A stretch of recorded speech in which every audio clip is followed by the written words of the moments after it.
Votre vie, effectivement, car l'info, c'est aussi ce qui fait votre quotidien. Et aujourd'hui, souvenez-vous. J'ai acheté une petite maison au bord de la Méditerranée, dans un village de pêcheurs. Le village s'appelle Saint-Tropez. Saint quoi? Saint-Tropez, c'est dans le Var, sur la Côte d'Azur. Vous n'avez pas pensé aux viagers? Au viager. Oui, le viager, ça serait la bonne solution. Le Viager avec Michel Galabru, Michel Serrault. Film culte. Film culte. Il joue Martinet, le personnage. Film de René Goscinny et Pierre Tchernia, Le Viager. Et si c'était la solution, effectivement, avec l'inflation actuelle? Le Viager, c'est un complément de retraite pour les vendeurs, un moyen de faire des économies pour les acheteurs. Bonjour Sophie Richard. Sophie Richard, qui est la fondatrice de Viagimo, société spécialiste du viager, agence immobilière. J'espère qu'elle n'a pas pris son téléphone en viager, parce qu'autrement on va avoir du mal à la joindre. Est-ce qu'elle est avec nous? Parce que si elle n'est pas avec nous... Sophie Richard, vous êtes revenue? Oui, bonjour. Bonjour. Oui, je suis là. Je le disais, vous êtes la fondatrice de Viagimo, société spécialiste du viager. D'abord, pour rappeler à nos auditeurs qui ne connaissent pas bien le système, en quoi ça consiste le viager?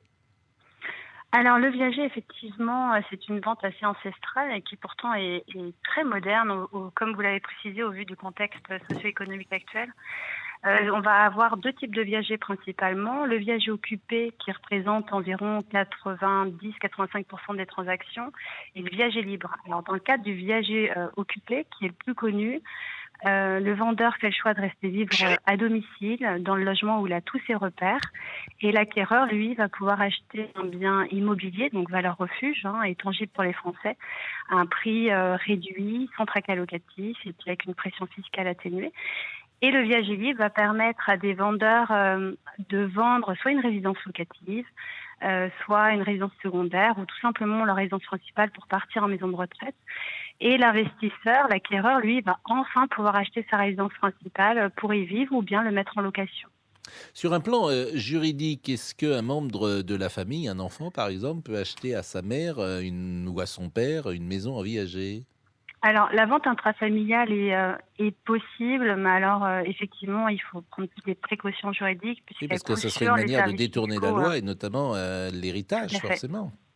Tout à fait.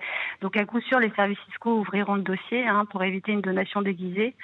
Et puis, on a la présomption de donation également édictée par l'article 918 du Code civil, donc il faut faire attention.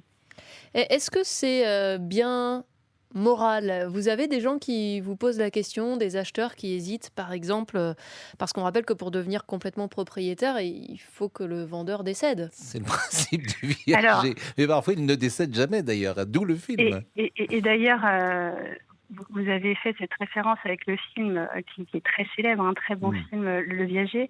Maintenant, la réalité du viager, c'est pas du tout celle-ci. Et loin de ces poncifs qui sont très poussiéreux, finalement, le viager va apporter une réponse vertueuse à ces deux problématiques systémiques très actuelles qui sont le financement de la dépendance et l'accession à la propriété qui est jugée de plus en plus difficile pour les Français. Et le financement de la dépendance, aujourd'hui on assiste que chaque jour nous rencontrons au sein de nos agences des personnes qui cherchent à améliorer leur quotidien, voire pour certains à vivre plus dignement. On assiste à une vraie paupérisation de nos anciens. La dépendance, c'est 53 milliards de dépenses publiques estimées en 2050. Et c'est vrai que entre le ralentissement de la croissance économique, la montée du chômage, mais également les difficultés de financement de la protection sociale, tout ceci contribue à remettre en cause l'efficacité de l'État-providence et forcément, de facto, l'adaptation aux nouveaux besoins sociaux tels que le vieillissement démographique. Donc oui, le viager est éthique puisque en ce sens, il va permettre à des personnes de mieux vivre leur 3e et 4e âge à domicile, dans le logement où ils ont tous leurs repères. Côté, effectivement, celui qui propose le viager, je le comprends. Ce qui m'intéresse fort aussi, c'est celui qui va l'acquérir, ce viager. Eh bien, justement, est-ce qu'on a des statistiques? Est-ce qu'il fait à l'arrivée une bonne affaire? Parce que celui qui veut faire ça, il veut faire une bonne affaire. Il mise effectivement comme sur le vendeur veut faire une bonne affaire. Le vendeur, il en fait toujours une, d'une certaine manière. Il fait toujours la même, en tout cas. Le viager repose sur la notion d'aléa. Ça veut dire que l'aléa, on ne connaît pas le coût total du viager, c'est lié à l'espérance de vie d'un vendeur. Mais ça, c'est pour l'acheteur. Le vendeur, il fera quoi qu'il arrive l'affaire qu'il a décidé de faire.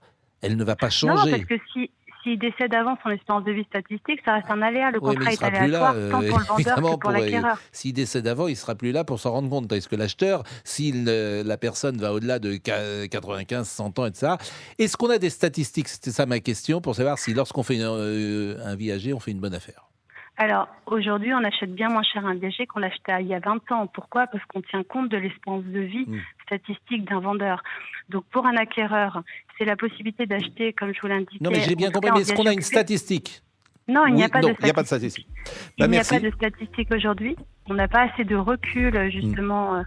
Après, il faudrait les voir auprès des études notariales. Mais aujourd'hui, il n'y a pas de statistique officielle. Merci, Madame Richard. Et on imagine évidemment que le profil type, c'est une personne qui a passé 70, 75 ans, qui a moins de revenus et qui est seule, qui n'a pas de famille et qui veut améliorer son quotidien en touchant ou un bouquet, ce qu'on appelle un bouquet, je crois, ou une rente, d'où le nom rente viagère.